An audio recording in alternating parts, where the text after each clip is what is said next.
존경하는 국민 여러분, 개혁신당 이준석입니다. 어제 저는 저희 당 전체 당원과 지지자 그리고 국민 여러분께 문자 메시지와 이메일을 발송했습니다. 거듭 말씀드렸습니다. 비상계엄에 책임이 있는 세력으로의 후보 단일화는 이번 선거에 없습니다.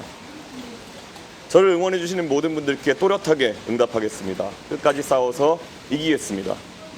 어제 편지에서 말씀드렸던 것처럼 오늘 우리가 함께 만드는 역사를 훗날 우리의 후손들이 전설처럼 이야기하는 날이 분명 있을 겁니다.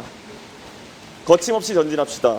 이 반전의 역사 위에 제가 가장 먼저 뛰어드는 퍼스트 펭귄의 역할을 마다하지 않겠습니다. 국민 여러분, 최근 며칠간 민주당이 급발진 버튼을 누른 듯 가짜 뉴스를 퍼뜨리면서 저를 몰아붙이는 이유가 있었습니다. 오늘 공개된 갤럽의 여론조사에서 저 이준석과 김문수 후보의 경쟁력 격차가 1% 정도로 줄었습니다. 관건은 추세입니다. 지난 조사에서 29%였던 저희 양자 대결 지지율은 이번 조사에서 40%로 퀀텀 점프를 했습니다. 동탄의 기적을 만들었던 바람이 다시 불고 있습니다. 이 추세대로라면은 아마 오늘 진행된 조사에서는 제가 김문수 후보를 뛰어넘을 것이고 아마 내일 조사에서는 이재명 후보를 뛰어넘는 조사 결과가 나올 수도 있을 것입니다. 여론조사 공표 전 마지막 조사에서는 10% 이상 뒤처져 있다가 실제 개표 결과에서는 3% 차이로 지난 동탄에서 당선됐습니다.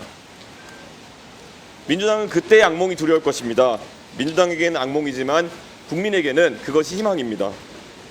동탄의 기적이 대한민국의 기적으로 되살아나는 그런 순간이 다가오고 있습니다. 국민 여러분, 김문수 후보로는 이재명 후보를 이길 수 없다는 사실을 이제 국민의힘 모두가 잘 알 것입니다. 그럼에도 그들이 버티는 이유는 그들에게는 당선보다 당권이 우선이기 때문입니다. 한덕수 총리와 단일화하겠다는 공약으로 후보가 됐던 김문수 후보는 목적을 달성하자마자 그 약속을 무시했고 국민의힘 후보가 된 다음에도 난데없이 저와의 단일화만 주구장창 얘기하면서 대국민 가스라이팅을 계속하고 있습니다. 단일화 이외에는 내세울 곳이 없는 후보라는 것이 증명되고 있습니다. 제가 이재명 후보의 무능과 무식, 반지성을 파헤쳐서 반사이익을 얻는 것 외에 김문수 후보가 지난 선거운동 기간 동안 스스로 이룬 것이 대체 무엇입니까? 전광훈 목사를 풀어달라고 눈물 흘리는 영상이 돌아다닌 것 외에 김문수 후보가 보여준 국가 경영의 비전은 무엇입니까? 비전이 없어서 겨우 생각해낸 것이 단 이재명이라는 기치 아래 역사 속으로 사라져야 했을 이낙연, 전광훈과 같은 이상한 재료들을 모아다 잡탕밥을 만들려고 하는 것 아닙니까? 둥근 사각형, 따뜻한 아이스 아메리카노처럼 존재할 수 없는 물건을 팔기 때문에 이재명 후보에 비해 비교 우위도 없는 것입니다. 고정표를 바탕으로 여론조사 최대치까지 올랐다가 이제 추락만 남은 김문수 후보가 있고 추세로 밀고 올라가 끝내 이재명 후보를 뒤집을 에너지가 충분한 저 이준석이 있습니다. 국민의 선택은 분명할 것입니다. 이준석만이 이재명을 잡을 수 있다는 판단이 빠르게 확산되고 있습니다. 2030 세대에서 시작된 이 혁명의 바람은 놀라운 속도로 전 세대로 확장되고 있습니다. 지금 민주당은 두려울 것입니다. 공표에 질려 있습니다. 국민 여러분, 비상계엄에 책임이 있는 정당 국민의힘은 이번 대통령 선거에 후보를 낼 자격이 없는 정당입니다. 국민 모두가 아마 동의할 사항일 겁니다. 그럼에도 윤석열 탄핵에 반대하고 전광훈 목사의 자유통일당 대표를 지냈으며 부정선거 음모론에 빠져있던 분을 후보로 내세웠으니 이것은 기본적으로 국민에 대한 예의가 없다고 할 수 있습니다. 원내 189석의 부패 골리앗 이재명을 막을 수 있는 방법은 단 하나뿐입니다. 압도적으로 새로운 다윗이 나서야 합니다. 계엄 세력도 포퓰리즘 세력도 모두 밀어내야 합니다. 이제 더 이상 김문수 후보를 선택할 그 어떤 명분도 남지 않은 상황에서 이제는 국민 여러분께서 대한민국을 위한 결단을 내려주십시오. 이준석입니까? 이재명입니까? 이준석이 만들 나라와 이재명이 망칠 나라의 차이는 분명합니다. 대한민국을 중국보다 기술 경쟁력 있는 혁신 국가로 거듭나게 할 것인가? 중국과 대만 사이에서 시에시에만 하다가 국제사회에서 완전히 고립되는 나라로 전락할 것인가? 바로 그 차이입니다. 보수와 진보를 가리지 않고 최고로 실력 있는 사람들이 모여 토론하고 타협하는 정치로 갈 것인가? 서초동, 광화문, 시청, 여의도로 갈려서 전쟁 같은 대결을 반복하는 국가로 갈 것인지 바로 그 차이입니다. 대통령을 두려워하는 나라가 아니라 대통령과 언제든지 토론할 수 있는 나라를 만들겠습니다. 총통이 아니라 국민의 시대를 만들겠습니다. 그게 바로 이준석 정부입니다. 국민 여러분, 결단의 시간입니다. 어둠이 물러나니 해가 뜨는 것이 아니라 해가 뜨기 때문에 어둠이 물러나는 것입니다. 겨울이 물러나서 봄이 오는 것이 아니라 봄이 차올라서 겨울을 밀어내는 것입니다. 어둠이 편이 된 햇볕은 어둠을 밝힐 수가 없습니다. 이재명은 세상을 바꿀 수 없습니다. 오늘 밤 마지막 TV 토론을 보시면 판단은 더욱 분명해질 것입니다. 이준석에게 압도적 지지를 몰아주십시오. 반드시 승리해서 보답하겠습니다. 감사합니다. 네. 질문 받겠습니다. 네, 질문. 네. 김문수 후보에게 사퇴는 이미 요구한 바가 있고요. 반복할 필요는 없지만 김문수 후보로는 이기지 못한다. 그렇다면 김문수 후보가 할 수 있는 판단은 명확할 겁니다. 네.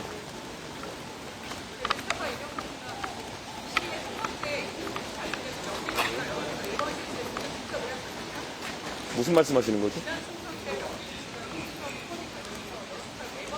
명태균 씨는 알아서 저론사 돌리는 분이지 누가 의뢰한다고 돌리는 분이 아닙니다. 기자회견에 관한 질문 해주시고요. 예, 저는 어제 뉴스타파의 보도에 대해 가지고 제 입장을 이미 페이스북에 게시하지 않았습니까? 예, 또 혹시 질문 있습니까? 예. 그럼에도 불구하고 여론조사 같은 거 보면은 단일화를 원한다는 그런 조사 내용들이 있고 한데 후보님께서는 단일화는 전혀 이제는 고려 대상이 아니라는 걸 확인하시는. 네, 저는 명쾌한 입장을 계속 밝히고 있습니다. 제가 한 번이라도 흔들림이 있었다면은 아마 그에 대해 가지고 뭐 다른 생각이 있다고 생각할 수 있을 텐데요.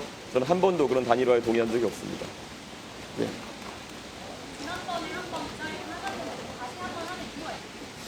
반복해서 국민의힘 측에서 계속 이런 것을 가지고 결국 뭉개려는 전술을 사용하고 있기 때문에 저희도 입장을 강하게 표명할 수밖에 없고요. 특히 민주당 같은 경우에는 계속 이제 선거 막바지에 두려움에 좀 떨고 있는지 계속 여기에 대해서 본인들이 곧 거짓으로 판명될 입장을 계속 반복하면서 표심을 요동치게 하려고 하는 것 같은데 저는 굳건한 의지를 표현할 필요가 있다 생각했습니다. 예.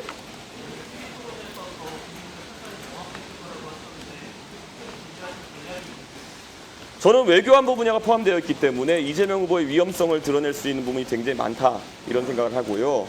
특히 이재명 후보 하면은 대한민국의 정치를 지금까지 혼란에 빠뜨린 당사자입니다. 특히 지난 탄핵에 관한 헌법재판소의 판결에도 보면은 물론 윤석열 대통령의 계엄은 굉장히 잘못된 것이고 하지만 국회 차원에서도 국회 운영 차원에서도 조금은 바뀔 점이 있다라는 것을 헌법재판소가 지적한 바가 있습니다. 그래서 저는 이재명 후보가 이 사안에 있어서 저는 정치 변화를 위해서는 스스로도 좀 태도를 바꿔야 될 필요성이 있다라는 것을 지적하고 싶습니다. 예.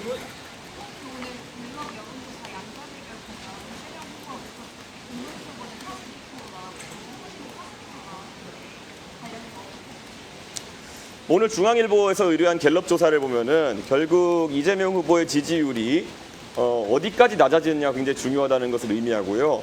저 이준석이 나섰을 때 결국 이재명 후보의 득표율이 낮아진다는 것이 그런 오늘 여론조사의 함의점이라 볼 수 있을 것 같습니다. 그래서 이재명 후보의 지지율이 실제 40%로 줄어들게 되고 유권 자켓에서 전략적으로 이준석에게 표를 몰아줬을 때 결국 그 이재명 후보를 꺾는 모델이 가능하다.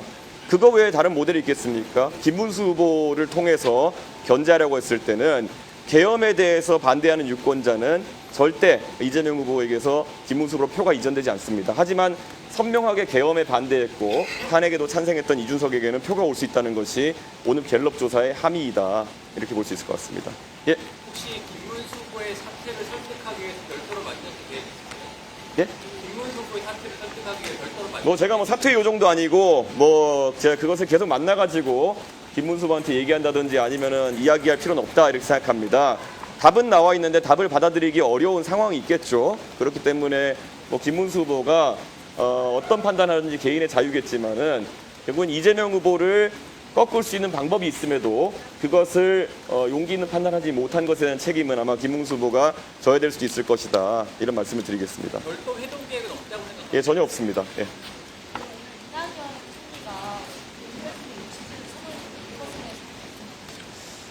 저는 이 자리를 빌어서 우리 광주 전라 지역의 유권자들에게 말씀드리고 싶습니다.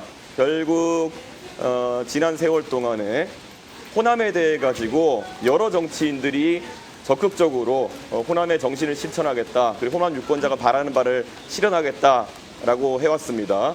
근데 과연 이 시점에서 봤을 때 뭐 이재명 후보가 마음에 안 드는 그런 유권자가 계시다면은 그러면 선명한 대안은 누구인가? 이준석인가? 아니면은 이낙연인가? 이런 것들이 이제 느껴지실 것이다 이렇게 생각합니다. 저는 호남의 유권자들 같은 경우에는 그 윤석열 대통령의 계엄에 대해 가지고 굉장히 부정적인 입장을 가지고 계시면서 한편으로는 또 이재명 후보의 포퓰리즘에 대해서 부정적인 의견을 갖고 계신 분들이 있을 것이다 이렇게 생각합니다. 그런데 끝내 그런 계엄에 책임이 있는 세력과 공동 정부를 구성하겠다고 그런 부도수표에 달려간 이낙연 전 총리는 오늘도 제가 봤더니 어떤 단체에서 파문되었다 뭐 그런 얘기까지 나오던데요. 저는 그런 호남이나 아니면 합리적인 중도 유권자의 기대를 저버린 것이 아닌가 그런 생각을 하고 있습니다. 지금 선거가 다가오니까 결국 정치권에서 엉덩이가 무겁지 못한 사람들이 양 진영으로 달려가는 것을 놓고 무슨 통합이니 이런 말을 하는 경우가 있을 텐데요. 저희가 그렇게 날아다니는 그런 사람들을 놓고 통합이라고 하기에는 그분들의 행보가 너무 가벼운 것 같다 이런 말씀을 드리겠습니다. 예.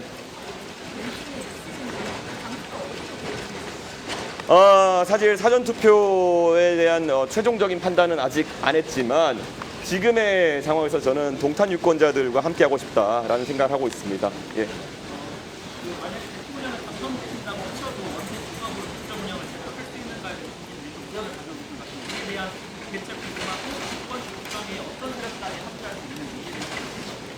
윤석열 대통령은 의석이 100석 가까이 있어도 국가 통치를 제대로 못한다는 것을 보여주었고요. 그리고 이재명 후보는 180석이 넘는 의석을 통제할 수 있어도 결국 그 협치를 이뤄내지 못했다는 것을 증명했습니다. 그렇기 때문에 의석의 많고 적음이 협치의 가능성을 증명하는 것은 아닐 거다 이렇게 생각합니다. 저는 프랑스의 마크롱 대통령 같은 경우에는 의석이 하나도 없음에도 불구하고 결국에는 개혁의 길에 나섰고 유권자들이 거기에 만족해서 나중에 다수당을 만들어준 바가 있습니다. 저는 우리나라 역사 속에서도 여소야대 속에서도 전국으로 운영한 경험이 있고 저는 당연히 개혁신당도 해낼 수 있다 이렇게 판단합니다. 오히려 여야를 가리지 않고 능력 있는 사람 중심으로 내각과 그리고 정치판을 재구성할 좋은 기회입니다. 지금까지 우리 유권자분들께서 정치권에 마음에 안 드셔서 항상 한번 싹 갈아엎었으면 좋겠다 이런 말씀 많이 하셨는데요. 이번이 싹 갈아엎을 기회다 이렇게 말씀드립니다. 이번에 사전투표 전날 이거 먼저 네. 말씀하신 거 보면 실제적으로 3자 후보가 확정시 되는 것 같은데 네. 근데 실제적으로 이재명 후보와 지지율 차이가 많이 나는데 어떻게 진짜 이기실 수 있는 어떤 전략이라는 게 있으실지 말씀하고 싶은데 두 번째 일각에서는 이런 경우에 만약에 지게 될 경우 도시에서 책임이 나올 수 있다 이걸 지적되는데 이 부분에 대한 말씀이 정의당 같은 경우에는 과거에 민주당에게 지역구 표를 던지고 본인들에게 비례를 던지라는 식의 어떤 사실상의 전략적 움직임을 하면서 제가 봤을 땐 정치적으로 이중대 역할을 자임했었기 때문에 그런 배신감이라는 것이 그쪽 진영의 유권자에게는 있을 수 있었겠지만 잘 아시는 것처럼 국민의힘의 지금 주류라고 하는 사람들은 이준석한테 당을 나가라고 등을 떠밀었고 대표직에서 잘라내기 위해 가지고 더러운 술수를 썼고 그리고 제가 나갈 때까지도 이준석이 나가면 지지율 오를 거니까 잘 됐다 이런 식의 이야기를 해왔던 사람들입니다. 지금 와가지고 그들의 입장을 철회하지도 않은 상황 속에서 그런 배신자 담론 같은 걸 꺼내든다고 해가지고 어느 누가 그것이 뭐 현실적이라고 생각하겠습니까? 그래서 저는 과거 심상정 후보나 정의당의 사례와는 확연히 다르다. 저희는 이중대로서 국민의힘의 떡고물을 받아먹으려 하는 것이 아니라 저희는 국민의힘이나 아니면은 기성 정치인들의 나쁜 행태를 비판하고 저희는 대체 세력이 되겠다라는 이야기를 하고 있는 것입니다. 완연히 다른 어떤 그런 색채를 가지고 있다 말씀드릴 수 있을 것 같습니다. 사전투표 전날 저녁날 예. 코엑스 방문하시는데 방문 의미와 단일화 맞이하셨다라는 의미로 받아들여졌어요. 저는 뭐 서울에서 한번 우리 당원들과 지지자들과 함께 집중 유세를 할 타이밍이 왔다 이렇게 생각해서 저희가 위치를 고른 것이고요.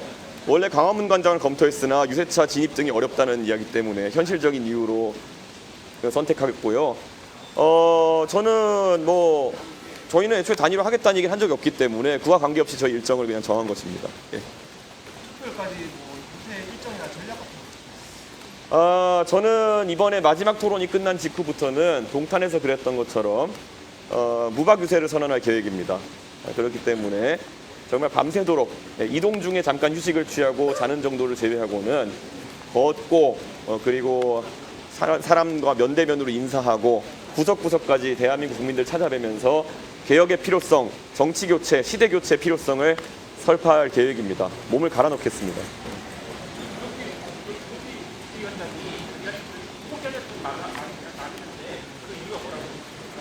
예? 그럼 김용태 위원장에게 여쭤보시면 아마 잘 답변하지 않을까 이거는. 제가 뭐 전혀 없고요. 제가 정치평론할 상황은 아닌 것 같습니다. 예. 혹시 뭐 그 또 뉴스타파 보도에 대한 거면은 전 답 안 하겠습니다. 예. 저희는 답변을 했습니다. 예. 혹시 또 질문 있으신가요? 기자회견과 관련한 내용만 받겠습니다. 예. 예. 나중에 서면으로 보내주십시오. 지금 여기 기자분들 많지 않습니까? 듣지 마시고 나오세요. 예. 네, 가르세요. 그 일정 포함해서 저희가 검토하겠습니다. 정말 무박 유세라고 할 정도로 전국을 구석구석 돌 수 있도록 그렇게 하겠습니다. 예. 한입병 공동선대위원장은 윤석열이랑 총절을 완벽히 하고 비상기업에 대해서 사과를 하면 단일화 가능성이 있다고 말씀하셨는데 혹시 뜻이 다른 걸까요? 저희는 뭐 저희 당내 구성원들 중에 일부 다른 생각을 가진 사람이 있을 수 있고 한입병 위원장이 그런 의사를 표시한 적이 있는 걸로 알고 있습니다만은 저희 내부의 뭐 회의나 이런 걸 통해 가지고 그건 개인 의견이다라고 결론 지었습니다. 예, 여기까지 하겠습니다. 감사합니다. 고맙습니다. 예.